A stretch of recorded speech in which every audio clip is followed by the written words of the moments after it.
नमस्कार मंडळी. अखेरकार 22,000 पदांची पहिल्या टप्प्यात शिक्षक भरती होणार असून आता मंगळवारनंतर उमेदवारांना आपल्या पवित्र पोर्टलवर प्राधान्यक्रम देता येणार आहे. तर संपूर्ण आपण या व्हिडिओमध्ये पाहणार आहोत. तर नमस्कार मंडळी, मी आनंद आणि स्वागत आहे तुमचं पुनश्च एकदा आपल्या यूट्यूब चॅनलमध्ये. तर आपल्या चॅनलवरती तुम्ही प्रथमच आला असाल तर लगेच आपल्या चॅनलला सबस्क्राईब करून वरती जे बेल आयकॉनचं बटन दिसतंय ते प्रेस करून घ्यायचं आहे. चला तर तुमचा जास्त वेळ न घेता आपण आपला व्हिडिओ सुरू करूयात. तर यामध्ये आहे शिक्षक भरतीसाठी खाजगी अनुदानित शाळांना पवित्र पोर्टलवर जाहिराती अपलोड करण्यासाठी दिलेली दिनांक शुक्रवार म्हणजेच दिनांक 2 तारखेला संपली आहे. राज्यात पहिल्या टप्प्यात 22,000 पदांची शिक्षक भरती होणार असून त्यात खाजगी अनुदानित शाळांमधील 9,000 तर उर्वरित जवळपास 13,000 पदे जिल्हा परिषदेसह नगरपालिकांच्या शाळांमधील आहेत. तर आता यामध्ये आहे राज्यातील 1.25 लाख शाळांमध्ये 67,000पर्यंत शिक्षक हे कमी आहेत. तरी देखील पहिल्या टप्प्यामध्ये 22,000 पदांची भरती होईल.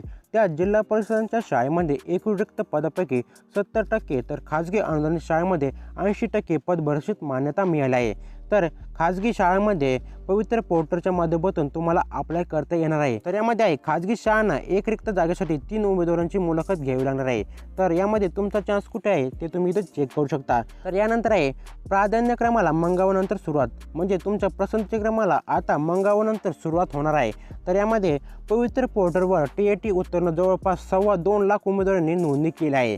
या उमेदवारांमधून खाजगी अनुदानित शाळेमध्ये 9,000 तर 13,000 शिक्षकांची भरती जिल्हा परिषदांच्या शाळेमध्ये होईल. आता भरतीचा शेवटचा टप्पा आहे. तर पसंतीक्रम भरण्यास 7 ते 8 दिवसाची मुदत उमेदवारांना दिली जाणार आहे. तर तुम्हाला आपले पसंतीक्रम देण्यासाठी 7 ते 8 दिवसाची मुदत तुम्हाला देण्यात येईल. त्यात उमेदवारांना कोणताही मर्यादा असणार नाही. तर यामध्ये तुम्हाला कोणतीही मर्यादा नाही आहे. खाजगी संस्थांमध्ये भरतीत इच्छुक उमेदवारांना त्याच्या पसंतीच्या व सोयीच्या शाळेची निवड करता येणार आहे.